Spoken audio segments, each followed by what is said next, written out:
We covered the outfits earlier in the show, but another big part of getting ready for prom is making sure your makeup is snatched. So here to show you how to be your own prom makeup artist is Janine Holmes. She knows a thing or two about makeup. So Janine, you brought your model, and you are related to your model, Ruby. I am. This is my niece. That's so sweet. Okay, thank you so much for coming and modeling with us. You also sort of decked her out in a look that's a bit familiar. Tell us what she's wearing. So I actually wore this to my prom 25 years ago. Oh my goodness! Give it up for Ruby. That's so cool. There we go. I thought I was the sixth Spice Girl, clearly. Yes. I was going to say, what does that remind me of? It's the Spice Girls. Yeah. Okay, and now Ruby's rocking it. I love it. So let's talk a little bit about makeup prep for prom. So first of all, you're hopefully going to dance and have some fun and like be sweating it up.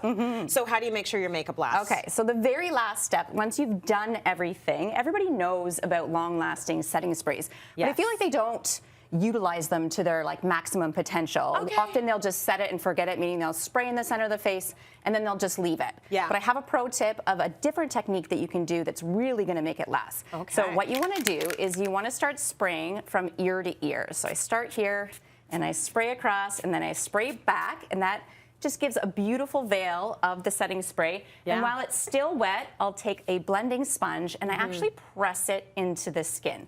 And that will melt it in, that'll make sure everything lasts and make sure every inch of her skin is covered in that long-lasting setting spray, so she can dance and have all the fun at prom, and her makeup's gonna last. Ruby, or you can just jump up and down. We were talking about her school dance, right? The kids just jump, and the makeup will stay.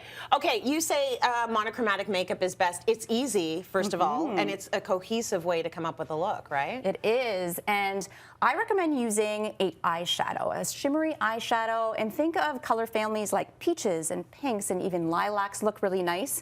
So what I've done is I've used on her eye just like a wash of this kind of pretty coppery pinky tone just across her lid. I put it on the apples of her cheeks as well. And then for her lips, we're gonna do a little DIY lip gloss. So I'm gonna get you to hold that, Tracy. So you take that same eyeshadow, just a disposable mascara wand, and I just kind of etch off that top layer.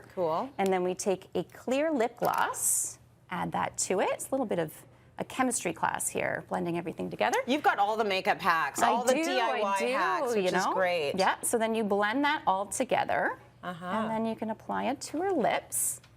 And because they're all the same color, everything looks so beautiful. You don't have to worry about colors clashing or tones not looking right. Just press your lips together for me. That's really nice, and you can literally have any lipstick color that you have an eyeshadow palette for. Any shade. That is fantastic. Okay, so monochromatic.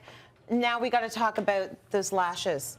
So lashes are such a thing now. Not a big deal when I went to prom, a huge deal now. So I remember me wearing lashes to my prom was the first time I ever wore lashes. That was your first time. It was my first time. So and it could be a first time for a lot of teenagers. So what I recommend is instead of wearing the entire strip, is to wear half the strip. So what I've done is I've cut the lash in half, and I'm going to use the shorter end of the lash because I find that's going to blend more naturally with her natural lash pattern. Totally. And then I just add it to the outer corner of her eye. Just look down for me. She already has a little bit of glue on there. Oh, I was going to say, does that just stick naturally? I know sometimes they're a little bit gummy when you get them out of the package, but you put glue on I put a little bit of glue already on there so that it would stick right away. And immediately it just adds that beautiful flair to the corner of her eye. That is so gentle. It's so gentle. Nice. And it's going to feel comfortable. She can wear this all day, all night. It's not going to feel heavy, and she's going to have bedroom eyes. Like, it's very comfortable. And like a tip for folks that have never done like a full band of lashes, it does feel like it feels weird the first few times. It feels like you're wearing a shelf on your eye. It feels like you're wearing a shelf, and you're like, oh, trying to keep your eyes open. So it's really nice to start with something that's a lot more natural. I love that. Okay, we got to talk about these eyes. Yes. These rhinestones on the eyes. I love that, you know, folks these days are having a lot of fun with a bit of drama and bejewels. So let's talk about how you did that look. So we're seeing this everywhere from shows like Euphoria and on the Met Gala red carpet. So all you do is take a little bit of lash glue. I'm using a lash glue pen, which I find is very precise. Oh, that's what I didn't know. I didn't know that existed. Yes, it does exist. That's smart. And then you just take your rhinestone and place it right over top of the glue. How did you pick up the rhinestone with that pencil? Lots of practice. It's a little sticky pencil. It's a sticky pencil, so it does it for you. Pencil. Yeah. So look at that. That's and then what I like about it is she doesn't need to really wear jewelry. The bling is on the eyes. Yes, but she should be in a tiara. Absolutely. Why not? A little bit of bling there, a little bit of bling there. I think that's lovely. Last up, you have a tip to allow people to sort of have that glow all over. Yes. So highlighter, I always say you can go strong and wrong very quickly with it. Next thing you know, you have a disco ball face. So with highlighter, you want to be strategic with it. So areas on the face that you want to do highlighter are underneath the brow, inner corner of the eyes. It's really gorgeous on that top of the cheekbone, on top of the blush.